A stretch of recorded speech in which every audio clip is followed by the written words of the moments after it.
Donc nous allons commencer l'enseignement de ce jour. On est un peu en retard.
À présent que nous avons obtenu une existence humaine, il serait extrêmement dommageable de la gaspiller et de ne pas l'utiliser, de l'optimiser pour obtenir la libération des souffrances. Donc effectivement, il est très difficile d'obtenir une existence humaine et si nous ne nous appliquons pas, tant que nous l'avons obtenue, à en profiter pour nous libérer des souffrances, alors quand aurons-nous l'occasion de le faire. Donc il est très important de saisir cette occasion d'utiliser notre précieuse existence humaine pour nous affranchir de la souffrance.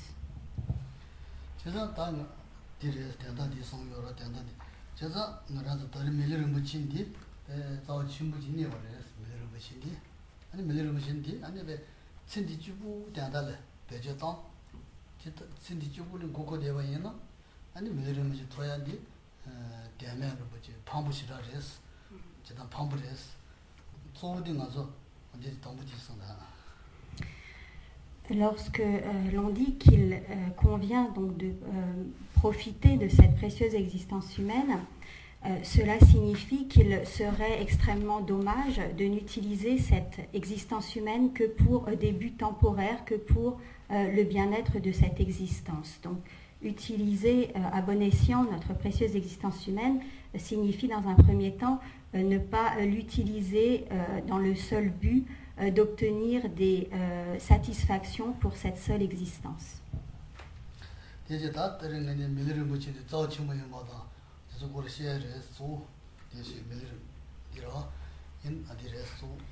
Donc principalement, Geshe-la aujourd'hui va insister sur la préciosité de cette existence humaine.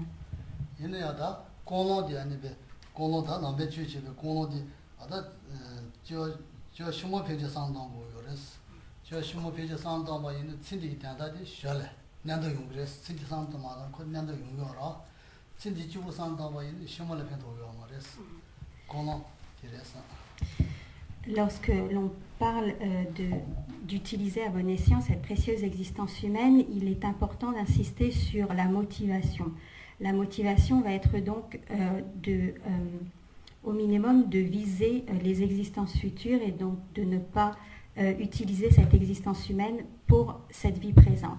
Si la motivation est orientée vers les vies futures, de manière secondaire, les bénéfices seront également récoltés pour cette existence.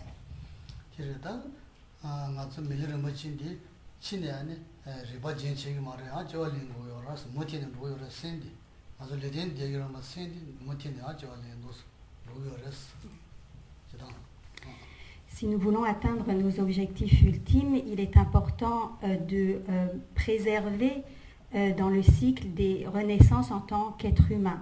Donc non seulement dans cette existence nous sommes humains, mais il est important donc de faire en sorte dans les vies futures de reprendre naissance en tant qu'être humain.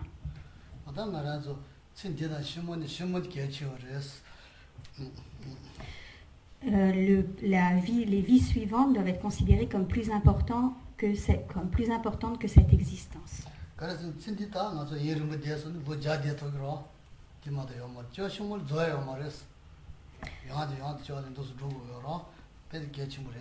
En effet, ne serait-ce que du point de vue de la durée, cette existence va durer au maximum une centaine d'années, alors que les vies futures représentent un espace, une durée de temps infinie.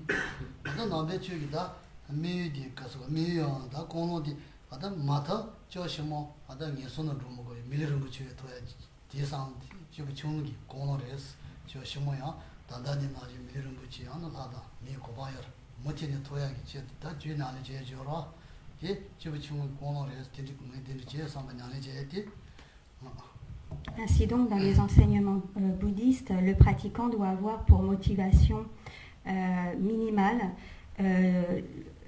doit au minimum orienter sa pratique vers le souhait, la motivation d'obtenir des existences humaines dans ses vies futures. Donc, la motivation minimum est de pratiquer afin de renaître, de retrouver dans nos vies futures pour continuer la pratique des précieuses existences humaines.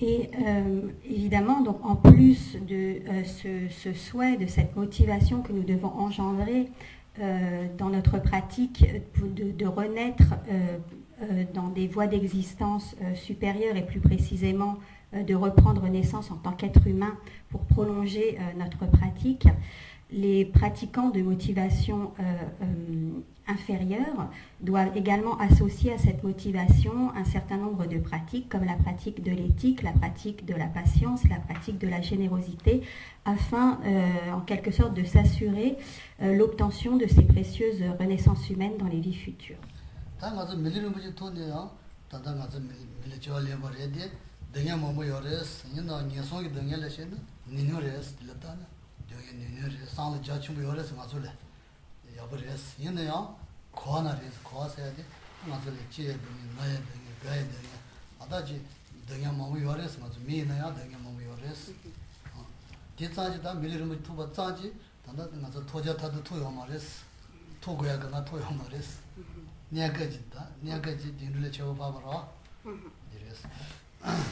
Comparé aux voies d'existence dites inférieures, comme par exemple les êtres des enfers, les souffrances d'un être humain sont pratiquement négligeables. Elles sont bien moindres que les souffrances que l'on peut trouver dans les voies d'existence inférieures.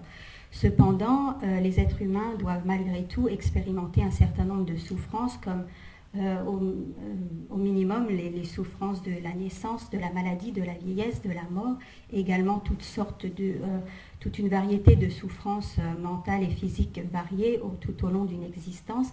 Et c'est pour cela que la vie humaine, parce qu'elle nous permet malgré tout une certaine latitude, une certaine liberté pour pratiquer, est véritablement une occasion particulière pour pratiquer et pour faire en sorte de s'affranchir des souffrances du cycle.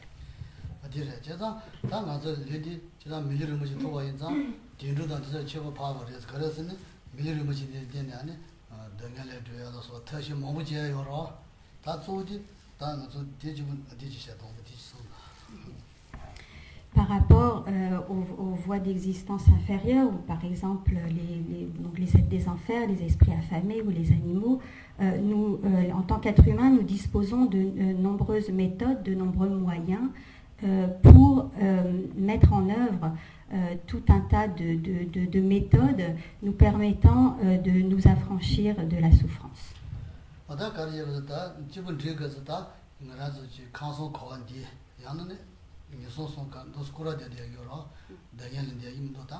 Daniel drew windows, Daniel drew that Daniel told me about Dajum Bokotoya. You call it to it. The Santa Jora, Conti, Jim Conora. Et dans la mesure où, en tant qu'être humain, nous expérimentons malgré tout la souffrance, c'est comme une sorte d'accalmie par rapport aux souffrances plus intenses des voies d'existence inférieures, mais nous expérimentons la souffrance dans n'importe quelle voie d'existence, dans le cycle des existences. Et donc un pratiquant de motivation intermédiaire générera en son esprit le désir de s'affranchir de toutes sortes de souffrances et d'obtenir la libération du cycle des existences.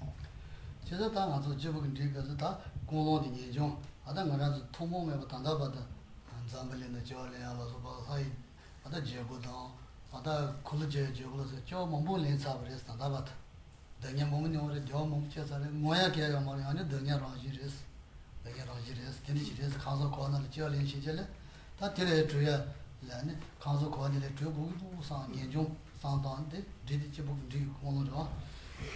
Un pratiquant de motivation intermédiaire pensera que depuis des temps sans commencement, donc il reprend naissance dans le cycle des existences, qu'il expérimente tout un tas de souffrances, même dans les voies d'existence supérieures, et en quelque sorte là, de toutes ces souffrances du cycle des existences, il engendrera le renoncement par rapport à ces différentes voies d'existence.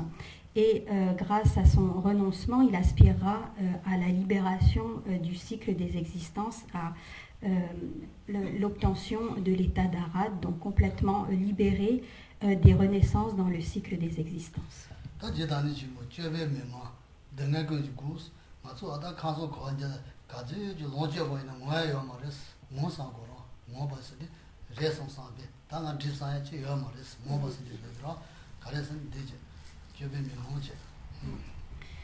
Il comprendra donc que le cycle des existences est de la nature de la souffrance et qu'il n'y a pas de lieu, il n'y a pas d'endroit où l'on puisse être pleinement satisfait, où l'on peut se dire, voilà, dans le cycle des existences, j'ai trouvé un endroit, un lieu, une renaissance dans laquelle je puisse me reposer.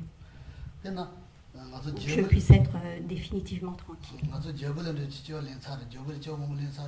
Ada jebule je kordan tse moda nono je pada me boyo tana ngoya tana go yoro ko joba chindo yores azu mile je lendi mila ada mi je chimbola so bada ade je me ma me pama benja lo so mambu da ada je mambu je loje ne ngoya ge yo mares tana desa je yo mares degen yo mares na ganyen yo do ganyen yo ma do cheda tin cha yores degen ki jondo res.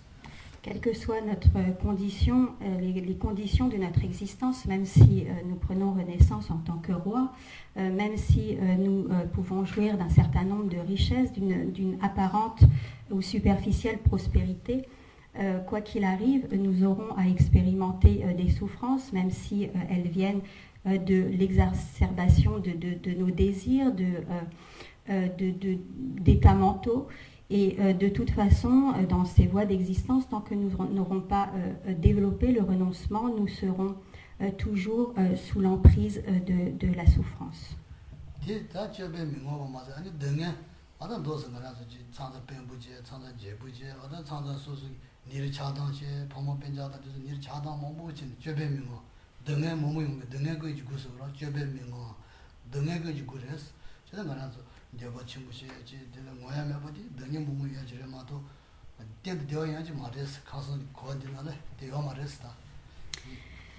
Dans le cycle des existences, on ne pourra pas trouver un bonheur stable et permanent.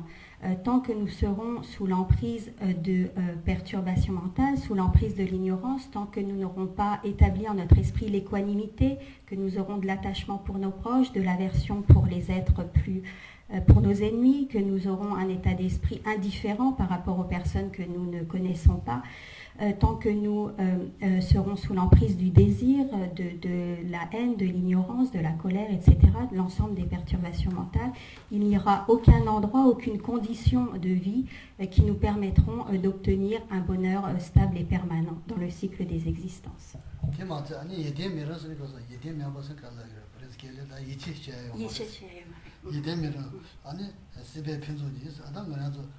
수수기 넣어줘. 아다 지와 제부기 지와 림바이네요. 아다 수수기 지 파모벤자 수수기 넣어줘.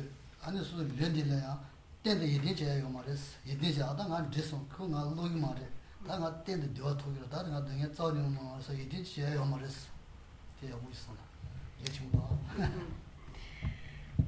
En fait, il est dit qu'il n'y a aucune des soi-disant prospérités du monde qui peuvent nous procurer un bonheur permanent. On dit que toutes ces prospérités sont superficielles et qu'elles ne sont pas dignes de confiance. On ne peut pas leur faire confiance dans la mesure où, en raison de l'impermanence, donc toutes ces choses seront comme...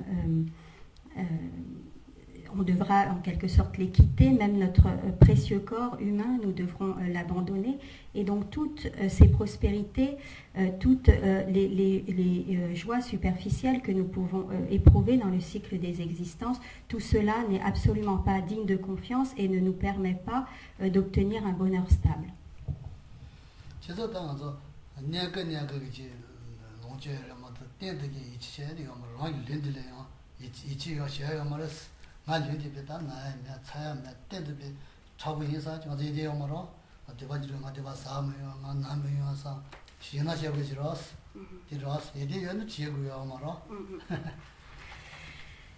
En fait, toutes les prospérités du monde, même notre corps, ne sont pas dignes de confiance, car un jour ou l'autre, nous devrons les abandonner. Et en fait, quand quelque chose est digne de confiance, nous devrions, pour quelque chose vraiment digne de confiance, nous devrions pouvoir nous y reposer à 100%. Or, toutes ces choses, nous ne pouvons pas nous reposer dessus, nous avons même peur parfois de les perdre. Et donc, toutes ces prospérités auxquelles nous nous attachons sont finalement indignes de confiance et l'esprit ne peut pas trouver une véritable paix et un véritable bonheur stable en s'appuyant sur ces choses.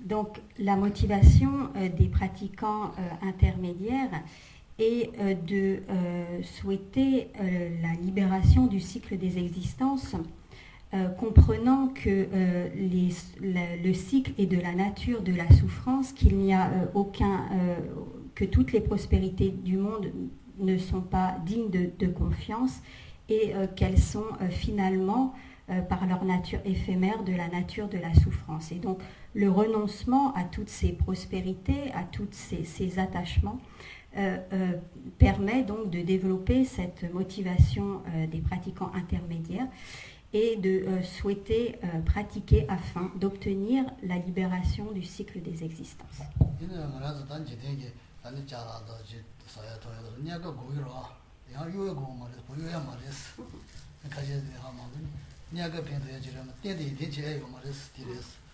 Donc on ne dit pas qu'il faille complètement renoncer aux biens matériels, qu'il faille renoncer à manger, à boire, et à toutes ces choses.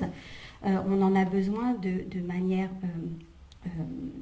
provisoire ou temporaire, mais ces choses ne peuvent pas être en elles-mêmes considérées comme des choses qui ont pour nature de pouvoir nous apporter un véritable bonheur stable et permanent.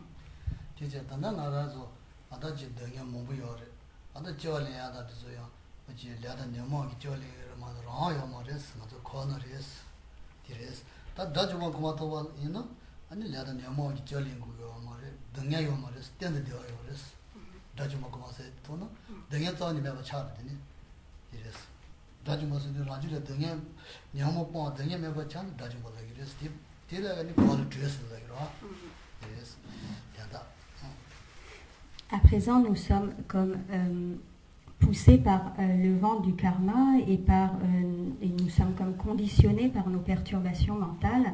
Nous n'avons pas trop de liberté de nous mouvoir en quelque sorte puisque nous sommes sous l'influence du karma et des perturbations mentales. Lorsque l'on obtient la libération du cycle des existences, donc lorsque l'on obtient l'état d'ara, il n'y a plus de souffrance à expérimenter car il n'y a plus ces êtres sont libérés des perturbations mentales.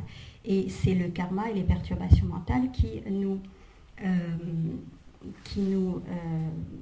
font expérimenter par leurs effets la souffrance. Donc lorsque l'on a atteint l'état d'Arat, on est complètement libéré du cycle des existences, qui signifie également que nous sommes libérés des perturbations mentales et donc de la souffrance.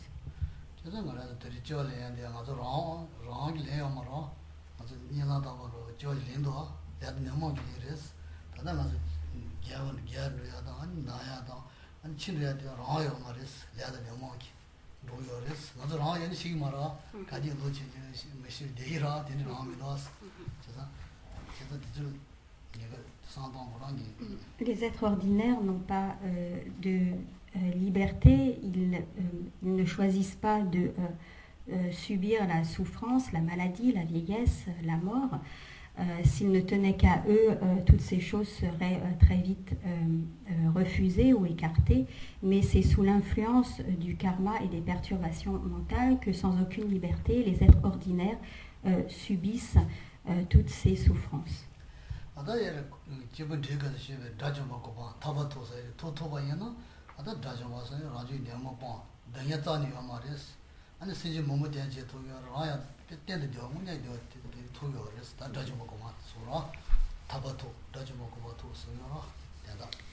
Lorsque l'on atteint l'état d'Ara, on est complètement libéré du cycle des existences, on n'expérimente plus de souffrance et on a également la possibilité de venir en aide à un grand nombre d'êtres.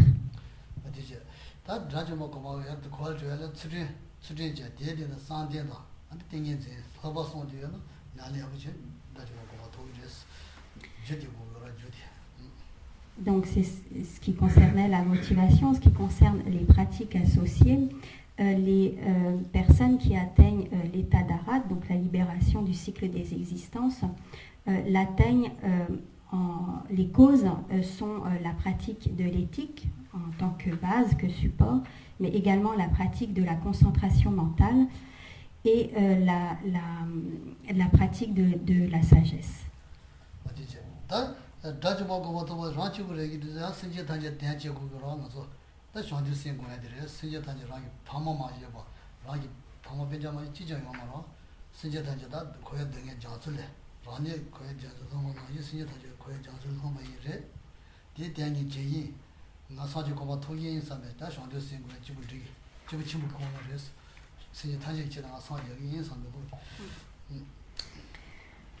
La motivation des êtres dits supérieurs, donc la motivation des êtres, des pratiquants de motivation supérieure et l'esprit d'éveil, donc les êtres qui pratiquent afin d'atteindre l'état de Bouddha pour être en totale capacité d'accomplir le bien de tous les êtres.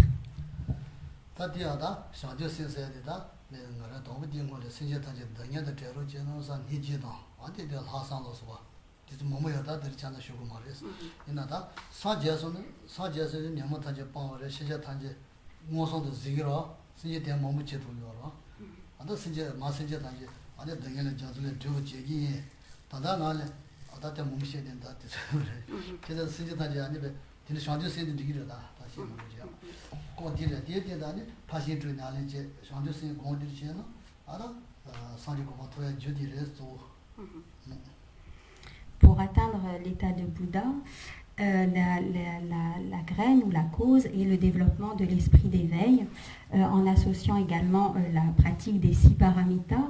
Donc le développement de l'esprit d'éveil et le développement ferme de la pensée. Puissais-je atteindre l'état de Bouddha pour libérer tous les êtres semblables à mes mères, plongés dans le cycle des existences. Donc pour développer et stabiliser cet esprit d'éveil, principalement, donc, on associera à cette motivation la pratique des 6 paramitas, on développera l'équanimité, la compassion et toutes les pratiques donc, de la méthode et également on approfondira la sagesse, donc la connaissance de la véritable nature, du véritable mode d'être des phénomènes extérieurs et de soi-même, du soi.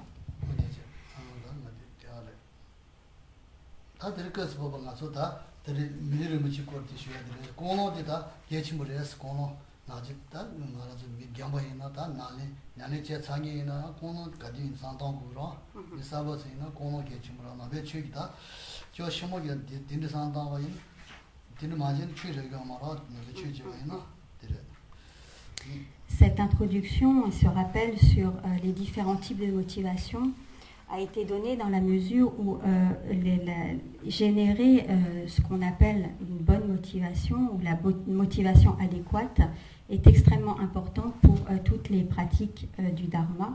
Et en ce qui concerne la précieuse existence humaine également, il est important au minimum, si on veut tirer véritablement l'essence de cette précieuse existence humaine, d'orienter nos pensées et notre motivation vers les existences futures.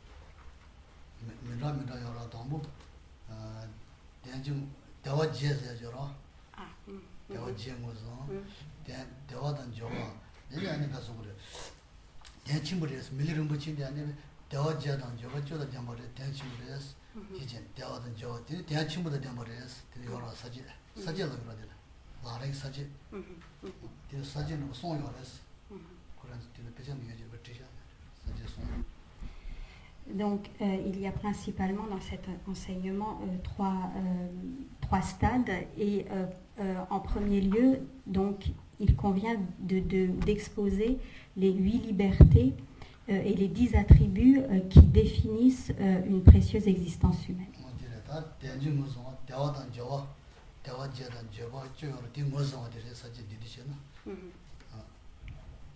Donc, on dénombre 8 libertés et 10 attributs.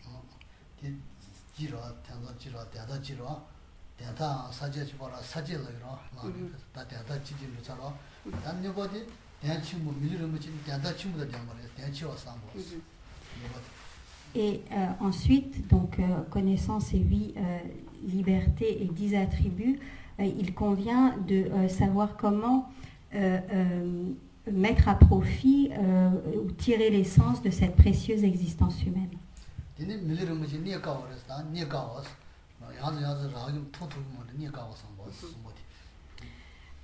Troisièmement, il faut se persuader du fait que cette précieuse existence humaine est très difficile à obtenir.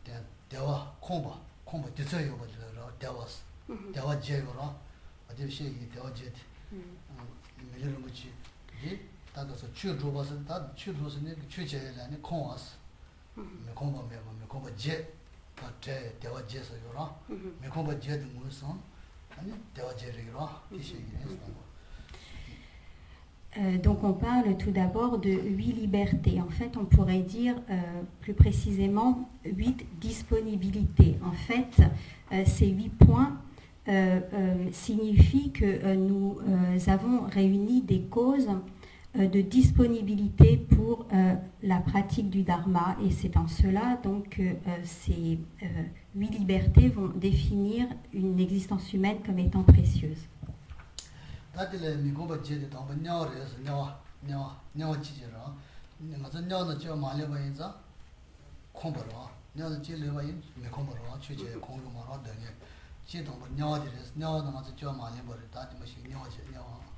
La première des libertés ou des disponibilités pour la pratique est que nous n'avons pas repris naissance dans les enfers.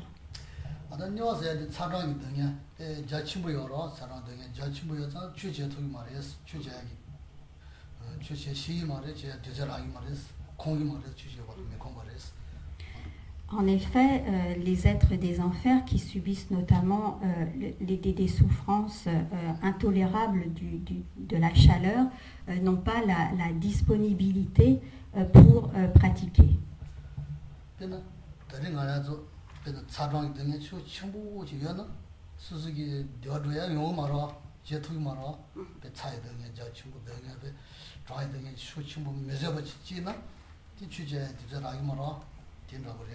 Par exemple, si nous étions écrasés par une chaleur intolérable, nous pouvons bien comprendre que nous n'aurions pas la disponibilité mentale pour nous mettre à pratiquer.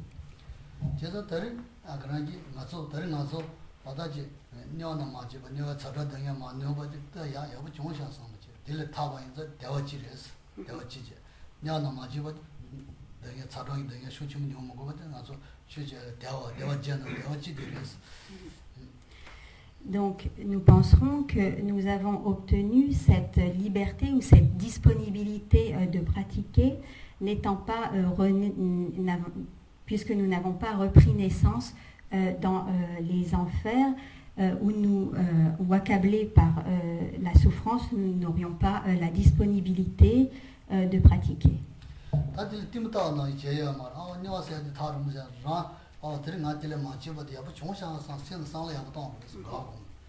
Donc nous ne devons pas penser que les enfers sont un univers très lointain qui n'a rien à voir avec nous, mais penser quelle chance, quelle opportunité ai-je eue pour cette fois de ne pas renaître dans les enfers et quelle opportunité j'ai ainsi de pouvoir pratiquer le Dharma.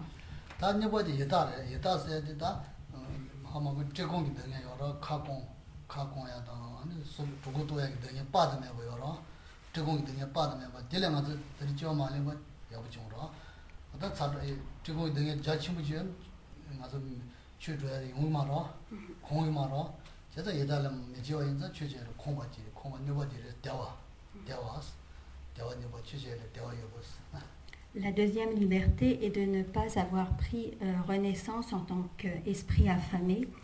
Les esprits affamés souffrent de manière très intense de la faim et de la soif et n'ont évidemment pas les disponibilités pour pratiquer, étant principalement accablés par ces souffrances. Donc nous penserons que nous avons pour cette fois obtenu une renaissance en tant qu'être humain et que nous avons la disponibilité de pratiquer n'ayant pas repris naissance en tant qu'esprit affamé.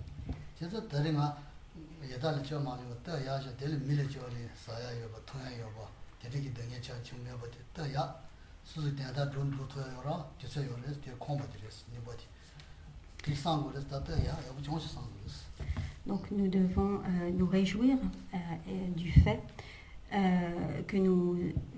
pour cette fois nous avons pris renaissance en tant qu'être humain et que nous pouvons disposer de boissons et de nourriture et que nous n'avons donc pas à souffrir de ces maux et que nous pouvons ainsi avoir la disponibilité de pratiquer n'étant pas donc accablés par toutes ces souffrances.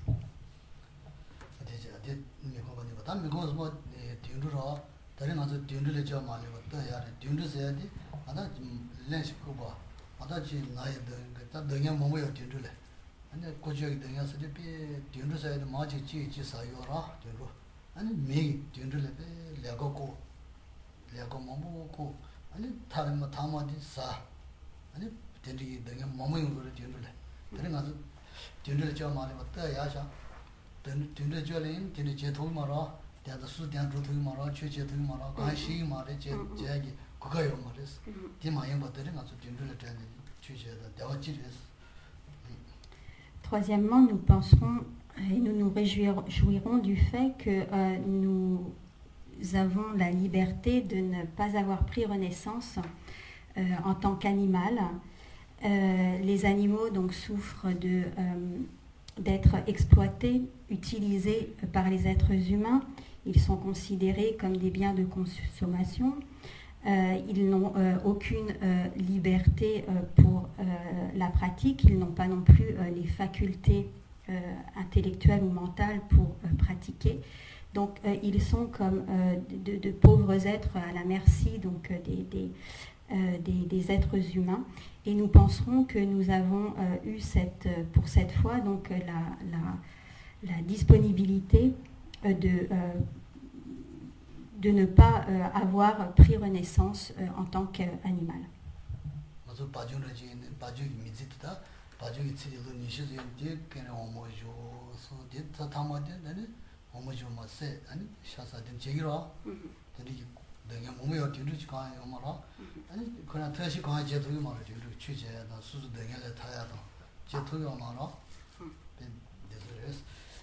Donc les animaux n'ont pas l'occasion de pratiquer, mais ils n'ont même pas l'occasion de s'extraire, de se libérer des souffrances qu'on leur inflige. Par exemple, si on considère une vache, elle est complètement utilisée comme une marchandise, donc on lui prend d'abord son lait, ensuite on la tue pour consommer sa chair.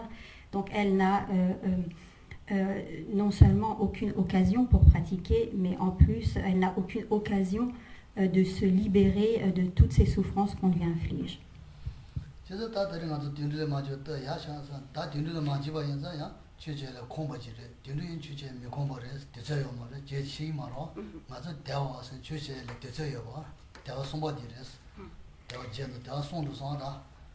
Donc nous penserons que nous avons obtenu ces trois premières libertés de ne pas renaître dans une voie d'existence inférieure où les occasions de pratique sont nulles. Et nous penserons que nous avons donc obtenu cette chance ou ces trois premières libertés de renaître en tant qu'être humain.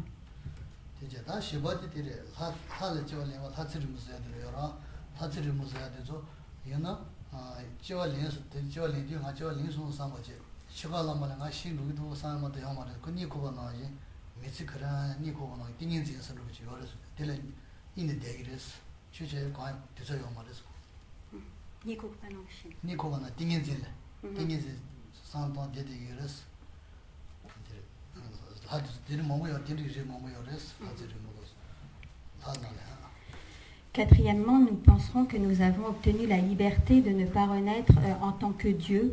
Donc il y a un grand nombre de catégories de dieux, mais de manière générale, ils n'ont, en ce qui concerne notamment les dieux à longue vie, ils n'ont pas de réelle disponibilité pour pratiquer. En effet, donc ils sont comme plongés dans une sorte d'absorption mentale. Leur vie se passe un peu comme dans un rêve. Et ils n'ont pas donc cette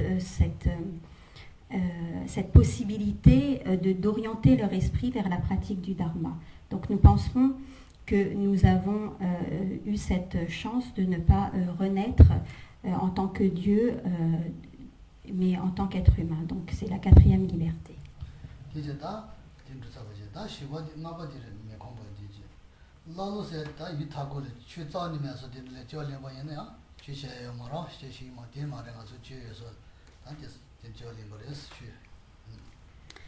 Cinquièmement, nous penserons que nous avons obtenu la disponibilité, la liberté de naître dans un pays ou dans un lieu, dans un endroit où nous pouvons accéder aux enseignements du Bouddha.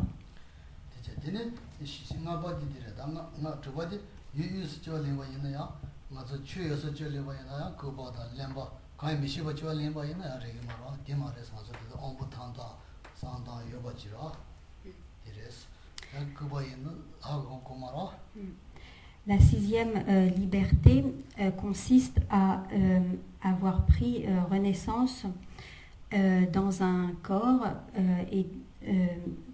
d'avoir pris renaissance avec toutes nos facultés mentales, donc de ne pas être entre guillemets littéralement stupide. Et en effet, donc même si nous pourrions très bien reprendre naissance dans une région dite centrale, c'est-à-dire où nous pourrions avoir accès au Dharma, mais ne pas avoir avoir des handicaps mentaux, ne pas avoir le minimum requis au niveau intellectuel pour comprendre ces enseignements. Donc la sixième liberté, littéralement, est de ne pas renaître en tant qu'être stupide.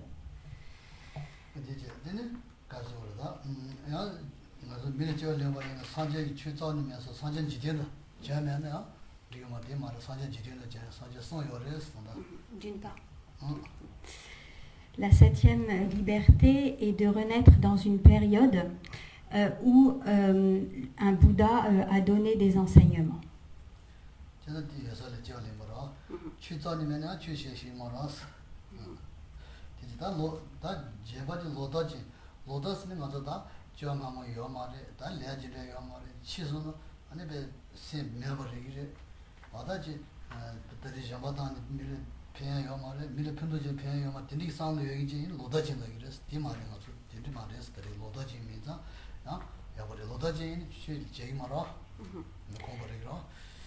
La huitième liberté est de ne pas avoir de vues erronées.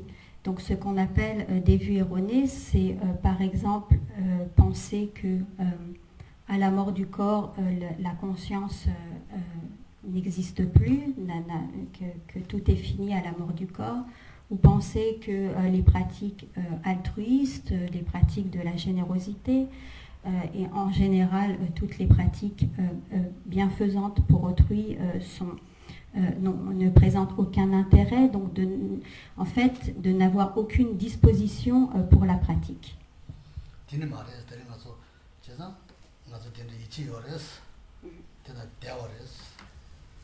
Et puisque au contraire nous avons foi et confiance dans les enseignements, nous avons également obtenu cette liberté, cette occasion, cette disponibilité pour la pratique.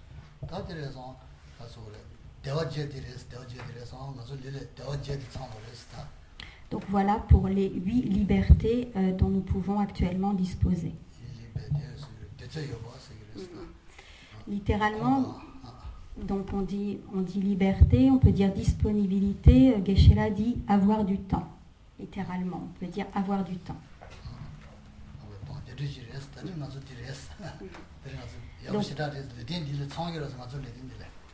Donc nous pouvons nous réjouir car nous avons toutes ces qualités, nous avces 8 disponibilités.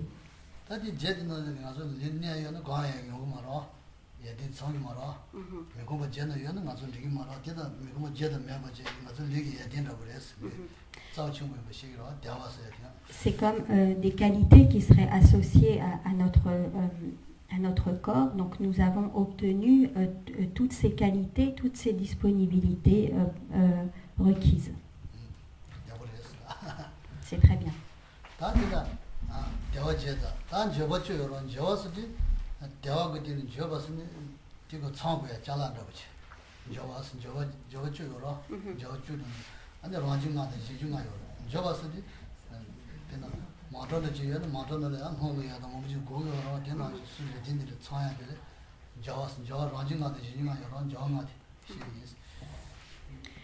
Ensuite, il convient de rassembler 10 attributs. Donc, ce qui est traduit par attribut, donc on pourrait dire par exemple, lorsque l'on conduit une voiture, on a besoin que la voiture possède un certain nombre d'éléments, comme par exemple le volant. Et donc ces attributs, on peut faire cette métaphore pour ce qui concerne les 10 attributs que nous devons également réunir.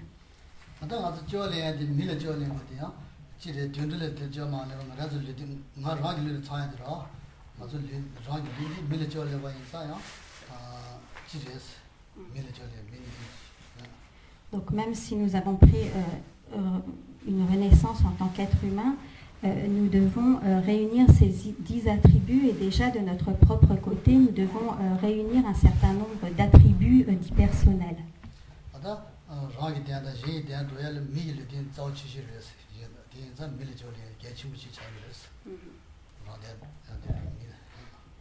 Il faut bien comprendre que pour accomplir son propre bien et le bien d'autrui, l'existence humaine est le meilleur support, le meilleur réceptacle pour la pratique.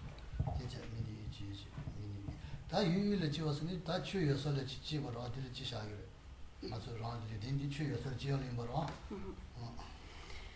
Donc, le premier de ces attributs est de naître dans un endroit où nous pouvons accéder au Dharma.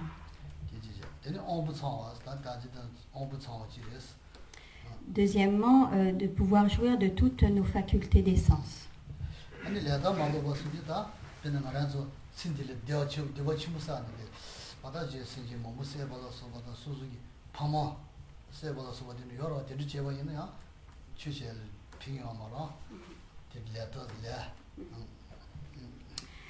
Le troisième attribut est de ne pas avoir commis ce qu'on appelle les 5 crimes incommensurables, comme par exemple avoir tué son père ou sa mère.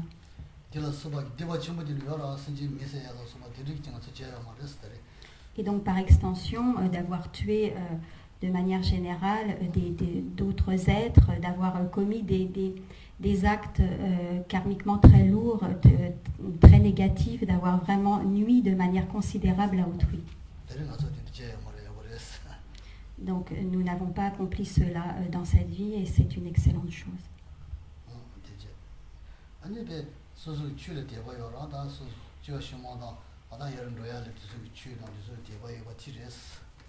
Ensuite, d'avoir foi et confiance dans les enseignements du Dharma, du Bouddha. Donc nous avons réuni ces 5 attributs personnels.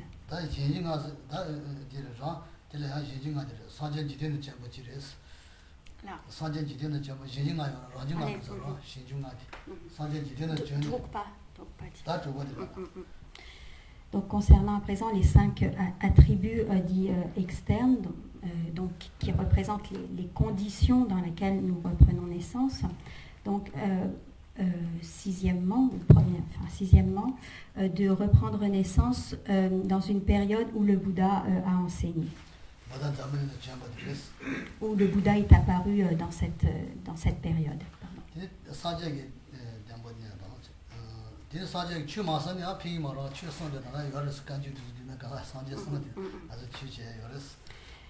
Septièmement, donc non seulement une période où un Bouddha est apparu, mais une période où le Bouddha a également dispensé des enseignements.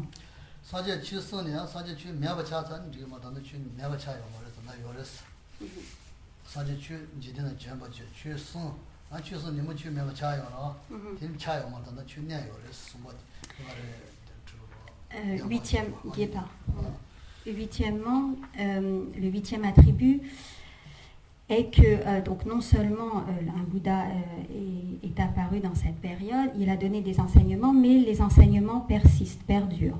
Donc c'est le 8e attribut.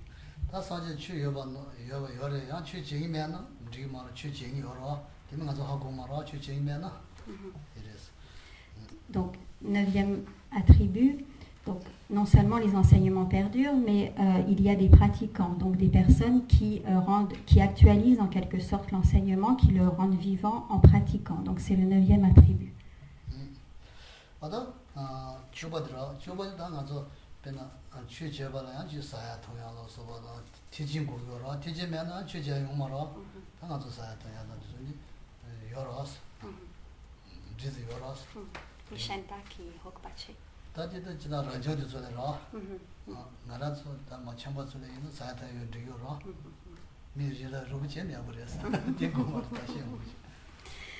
Le 10e attribut est de pouvoir bénéficier de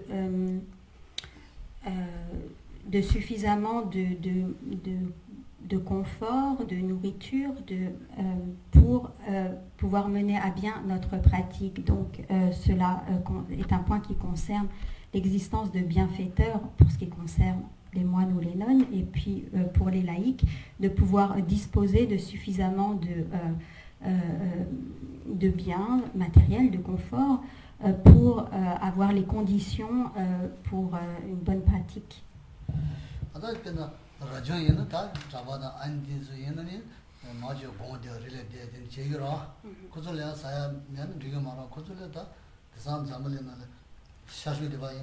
잡아다 가지고 동자 몸몸부디는 열었어. 몸몸서 칠칠어 되는 여기서 고대들이 신의 고절에 미서 예다들이 제기를 했습니다. 저거 배기도 가라지기 열었어.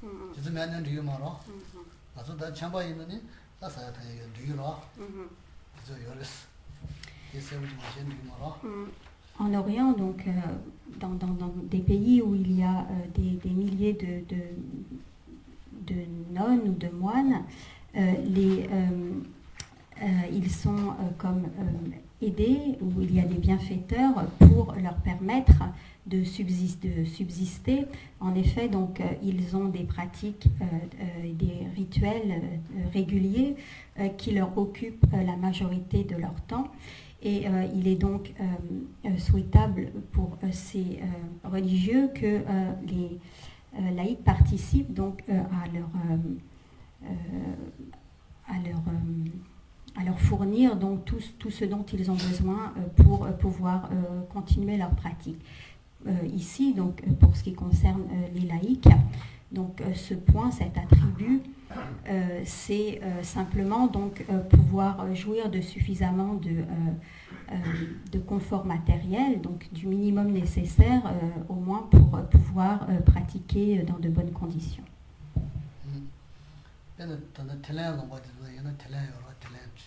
Taïwan.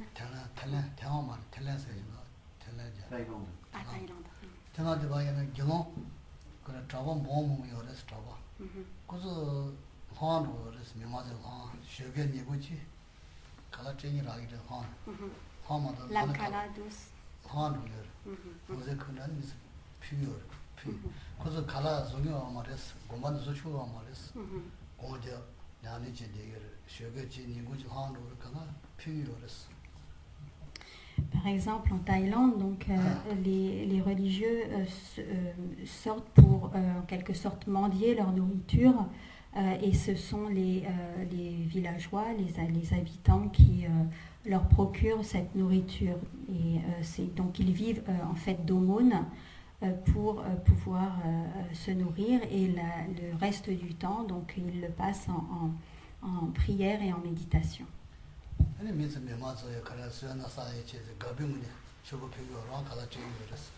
Et c'est véritablement de bon cœur que les habitants donc, fournissent cette nourriture aux religieux.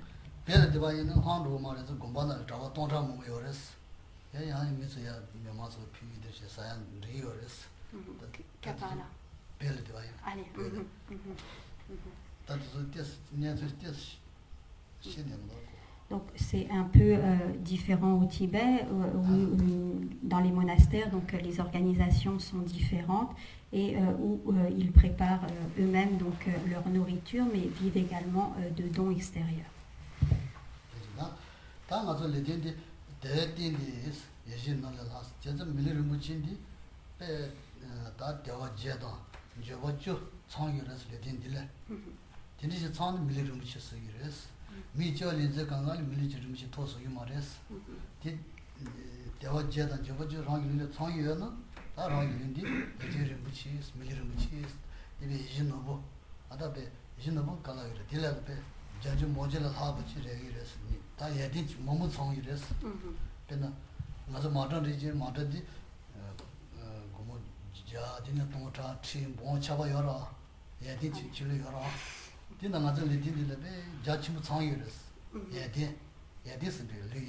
Ferrari dans le Chine.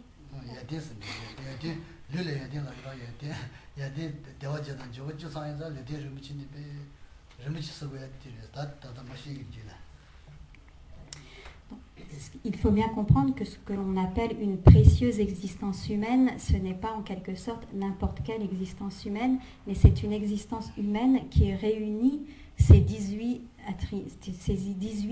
libertés et attributs. C'est un petit peu comme l'existence humaine est un petit peu comparable aux voitures. Donc il y a des voitures de très mauvaise qualité qui fonctionnent mal, qui ne coûtent pas très cher, et puis il y a des voitures de luxe extrêmement précieuses avec toutes les options. Et une précieuse existence humaine donc correspondrait à ces grosses voitures très chères et très luxueuses. 제가 무슨 레딘이 다 비드가래 하고 말서 옛날 레딘들레다 뭐뭐지 창기를 해야 돼. 제가 다 제가 미주얼인서가 밀리름 쓰기 말이야. 제가 창 밀리름 쓰기 그랬어. Donc, lorsque l'on dit qu'il est très difficile d'obtenir une précieuse existence humaine, et donc cette mise en avant, concernant la précieuse existence humaine, toutes ces qualités que l'on prête à l'existence humaine, ce n'est que lorsqu'il s'agit d'une précieuse existence humaine, donc réunissant ces 18 libertés et attributs. 대치를 상보들에서 다 니보대로 다 동부들도 잡아래서 대화제도 저거주디 다 하고 상처럼 대가서 다 되는 대치와 아니 밀리를 붙이는데 대다 친구 좋아요 그래서 대치와 상보스. Donc voilà le premier stade donc, qui concerne la définition des 18 libertés et attributs. Le deuxième stade est de considérer la manière dont on va pouvoir donner un sens, donner tout son sens à cette précieuse existence humaine.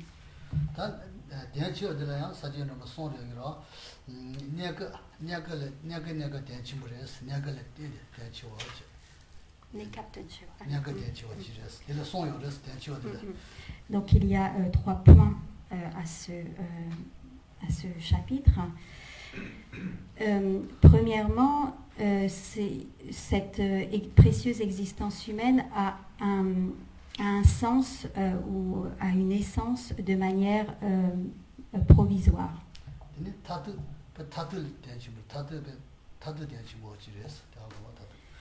Donc cette précieuse existence humaine peut réaliser nos souhaits de manière provisoire, mais elle peut également servir de support à une réalisation ultime.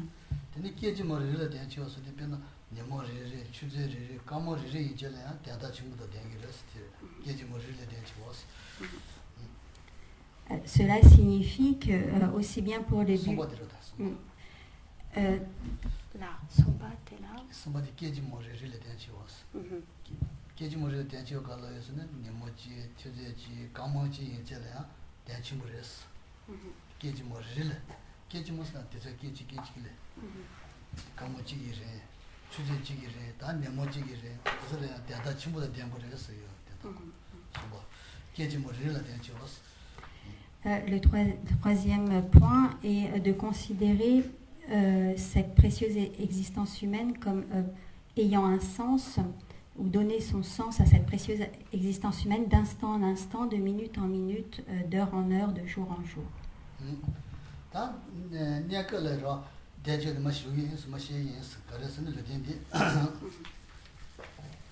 Donc, premièrement, de quelle manière donc, cette précieuse existence humaine a un sens de manière temporaire.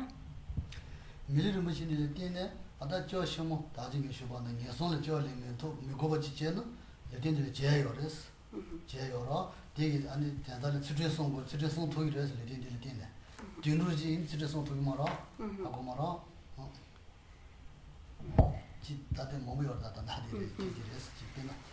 de quelle manière cette précieuse existence humaine va pouvoir être utile de manière temporaire, elle va pouvoir nous permettre de renaître dans des voies d'existence supérieures, d'éviter des renaissances dans les voies d'existence inférieures.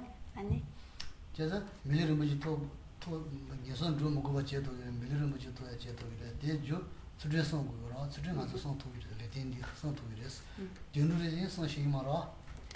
En effet, donc, grâce à cette précieuse existence humaine, en toute connaissance de cause, nous allons pouvoir pratiquer l'éthique, et l'éthique servira de cause à une prochaine renaissance en tant qu'être humain, et servira également de cause pour barrer les renaissances, pour stopper les renaissances dans les voies d'existence inférieures.